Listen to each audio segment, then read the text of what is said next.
First of all, you said the king only allowed letters from the Latin alphabet. But then he let you take the letter Y from the Greek. Are there any other letters taken from other languages? Yes. Altogether there are 6 letters we've taken from other languages. Let's make our first rule be about them. We'll call it the beauty rule. You see, English-speaking people have traveled all over the world. They've taught their words to other people, and they've picked up some foreign words, too. Now, some of these foreign words they liked so much that they kept the foreign spellings with the foreign letters because they thought they looked so beautiful. But these beautiful letters didn't add new sounds.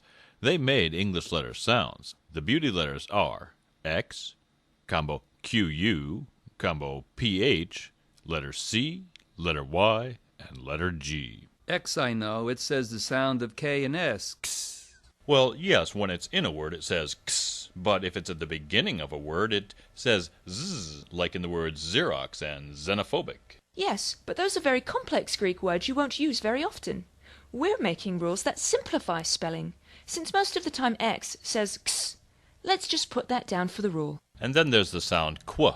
Now, it's a long story, so let me just tell you that K and W will never go together. If you hear the sound Qu, use the beauty letters QU. And always use them together. Q never appears without U. Then there's PH. They make the sound F.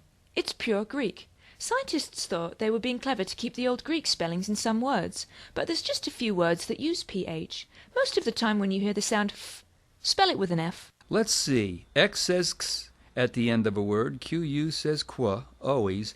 And PH says F, but only in a few Greek words. Right. Now these next 3 beauties get a little tricky because they say more than one sound. It depends on how they're used in the word. Oh, yes, like letter C.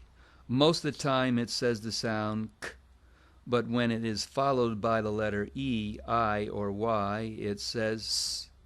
Excellent. I'll write that down for the beauty letter C rule. Now, do you know the sounds of beauty letter Y?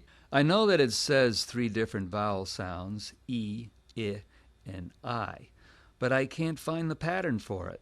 When she's at the front of a word, she borrows E, like in yes, yell, yet. I hear a yes, hello, yo. All right, Fat Rat, knock it off with your accents. That doesn't help us. Yes, sir. I'm sorry, Noah. Fat Rat always likes to point out the different pronunciations people make with their regional accents. Now, Fat Rat, we're trying to make a set of rules for standard pronunciation. You can write your own book about regional accent variations some other time, all right? Okie dokie. If letter Y is in the middle of a word, it's the Greek version of letter I. She can be closed in like myth, crypt, cyst. She can be open as in cycle, and she can be bopped by E as in rye, lie, style. Now she borrows 2 different sounds at the end of words. She says I in one-syllable words, like my, cry, fly. She says E at the end of longer multi-syllable words, like baby, crazy, army. I'm lost again. I think I've got it. Let's see. Beauty Y says E at the start of words and at the end of multi-syllable words. Otherwise, Y acts just like letter I. I'll have to study that one. That leaves Beauty G. Now that really confuses me. It has its own sound G, but then it says J sometimes. Why? Letter G will say J when it comes from a word in the Greek language. But how can you tell? Well, whenever G says J, it's always followed by I, E, or Y. Oh, so it's just like the C rule.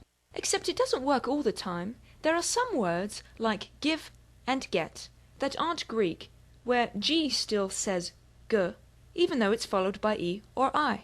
Is there anything consistent about G saying J? Yes, you will never see letter J at the end of a word. So if you hear J at the end of a word, you spell it G-E. If you see G-E at the end of a word, it will always say J. All right, let's see if I really understand this. Most of the time, the letter G will say G, but if it's followed by E, I, or Y, it can say J. If the word comes from the Greek language. But if you see GE together at an end of a word, you can always be sure it will always say J. Correct. It's not that difficult if you don't think about it. What? She's right. When you've been reading and writing for a while, all of these rules sort of sink into the back of your brain. You find yourself applying them without even thinking about them. That'll be nice. It just takes practice, like anything else. All right, put up the poster of the beauty rules, and I'll practice it later. What's next?